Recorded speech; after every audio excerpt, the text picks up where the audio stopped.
Good evening friends, miracle mind English में आपका स्वागत है। हम इंजॉय कर रहे हैं हमारा सेशन 10 का डोज लगेगा रोज़, और यह हमारे 10 का डोज लगेगा रोज़ का नेक्स्ट सेशन है। इस सेशन में हम एक बार फिर से 10 नए वोकैब लेंगे और उनका कंप्लीट एनालिसिस करेंगे। तो चलिए बढ़ते हैं हमारे सेशन की तरफ और लेते हैं आज का पहला वोकैब। और हमारा आज का पहला वर्ड है servile. SERVILE। Servile is an adjective, यह एक एडजेक्टिव है and its meaning is having or showing an excessive willingness to serve or please others. Having होना या दिखाना, एक्सेसिव मतलब बहुत ज़्यादा इच्छा किसी की सेवा करने की या किसी दूसरे व्यक्ति को प्रसन्न करने की।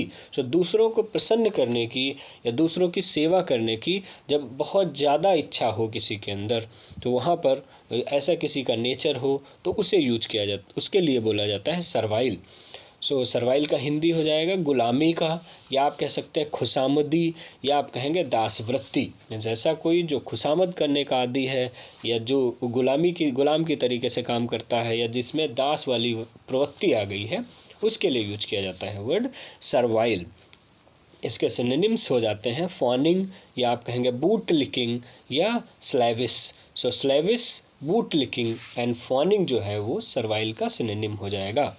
हम इसे सेंटेंस में समझेंगे।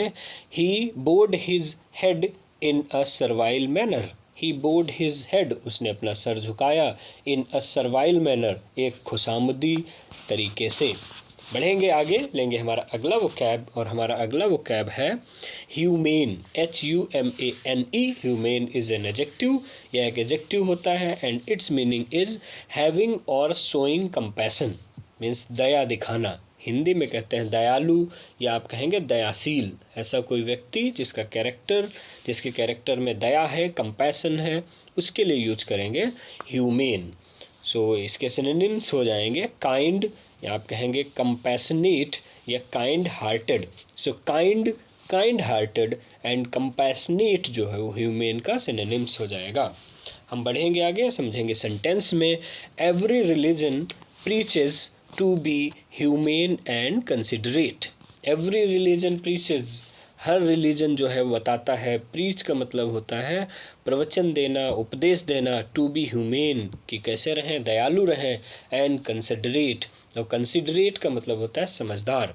जो हर धर्म हमें बताता है कि हम दयालु बने और विचारशील बने, समझदार बने।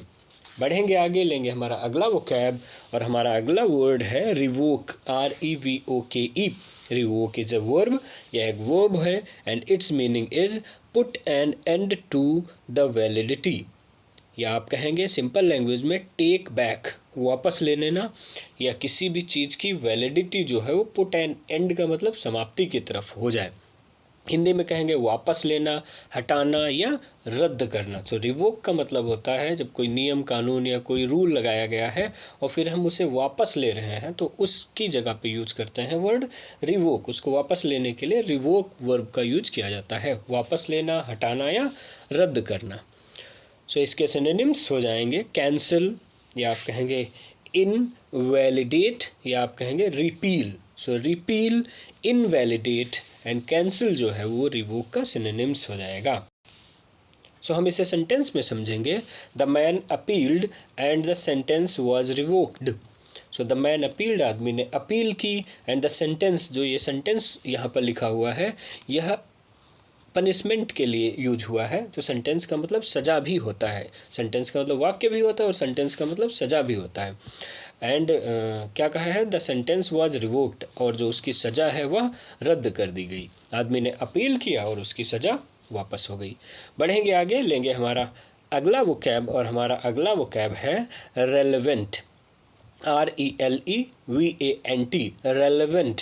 सो relevant is an adjective, relevant एक एडजेक्टिव है and its meaning is meaningful and purposeful. कोई ऐसी चीज़ जिसका कोई मीनिंग है या जिसका कोई उद्देश्य है। हिंदी में कहते हैं संगत, या आप कहेंगे प्रासंगिक, या आप कहेंगे उचित। कोई बात हो रही है, वहाँ पे किसी ने कोई दूसरी बात कही जिसका कोई मीनिंग निकल रहा है, जिसका कोई पर्पज है, तो वहाँ पे यूज़ करा जाता है एडजेक्टिव रेलेवेंट। सो इसके सिनोनिम होते हैं कंपैटिबल, या आप कहेंगे प्रॉपर या एप्लीकेबल। सो जो रेलेवेंट है उसके सिनोनिम्स हो जाएंगे compatible, proper and applicable. So हम इसे सेंटेंस में समझेंगे, he is well qualified but has no relevant work experience. He is well qualified, वो अच्छी तरीके से पढ़ा लिखा है, but has no relevant work experience, लेकिन उसके पास संगत जो काम का अनुभव नहीं है। मीन्स काम के लिए जो अनुभव चाहिए वह उसके जो क्वालिफ़िकेशन है उसके संगत नहीं है। बढ़ेंगे आगे, लेंगे हमारा अगला वोकैब, और हमारा अगला वोकैब है इरेलेवेंट। जो रेलेवेंट है उसी का एंटोनिम है, और इरेलेवेंट जो होता है वो भी एक एडजेक्टिव है, and its meaning is not related to what is being discussed, या हम कह सकते हैं not relevant. Not related to what is being discussed means relate नहीं कर रहा है जो मैटर पे डिस्कशन हो रहा है, या आप कहेंगे नॉट रेलेवेंट। हिंदी में हो जाएगा असंगत, या आप कहेंगे अप्रासंगिक या बेतुका। सो असंगत, अप्रासंगिक और बेतुका जो है वो इरेलेवेंट की हिंदी होती है। सो इसके सिनोनिम्स होते हैं इररिलेटिव, या आप कहेंगे पॉइंटलेस या unimportant. So irrelevant, pointless and unimportant जो है वो इरेलेवेंट का सिनोनिम्स होता है। हम इसे सेंटेंस में समझेंगे, his arguments were dismissed as irrelevant. So his arguments, जो उसके तर्क थे, वह डिसमिस कर दिए गए क्योंकि वह अप्रासंगिक थे, बेतुके थे। सो बढ़ेंगे आगे, लेंगे हमारा अगला वोकैब, और हमारा अगला वोकैब है vitriolic. VITRIOLIC। Vitriolic is an adjective. Vitriolic एक एडजेक्टिव होता है, and its meaning is filled with bitter criticism, means बहुत ही तीखी निंदा के साथ भरा हुआ। हिंदी में बोलते हैं कटु, या आप कहेंगे व्यंग्यपूर्ण, या आप कहेंगे तीखा। जो विट्रियोलिक का मतलब हो गया कटु, व्यंग्यपूर्ण या तीखा, या स्पीच के लिए ज़्यादातर इस वर्ड को स्पीच के केस में यूज किया जाता है, बहस के केस में यूज किया जाता है। सो इसके सिनोनिम्स हो जाएंगे एक्रीमोनियस, या आप कहेंगे काउस्टिक या sarcastic. So sarcastic, caustic and acrimonious जो है वो विट्रियोलिक के सिनोनिम्स हो जाएंगे। सो हम इसे सेंटेंस में समझेंगे, they had a vitriolic argument। they had a vitriolic argument। उनमें तीखी बहस हो गई, या उन्होंने तीखी बहस की। बढ़ेंगे आगे, लेंगे हमारा अगला वोकैब, और हमारा अगला वर्ड है एक्सैगरेट। EXAGGERATE। स्पेलिंग बहुत इंपॉर्टेंट है, सो स्पेलिंग भी देख लीजिएगा। EXAGGERATE। Exaggerate is a verb. Exaggerate एक वर्ब होता है, and its meaning is represent something as being larger, better or worse than it really is. Means किसी चीज़ को प्रस्तुत करना बीइंग लार्जर, बढ़ा करके, या अच्छा बता करके, या बुरा बता करके, देन इट रियली इज, वास्तव में वह जितनी है उससे।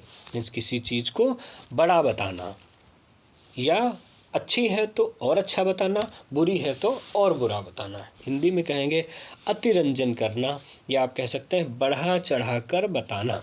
कोई भी चीज़ को बढ़ा चढ़ा के जब बताया जाता है तो वहाँ पर जो वर्ड यूज होता है बढ़ा चढ़ा कर बताने के लिए, दैट इज़ एक्सैगरेट।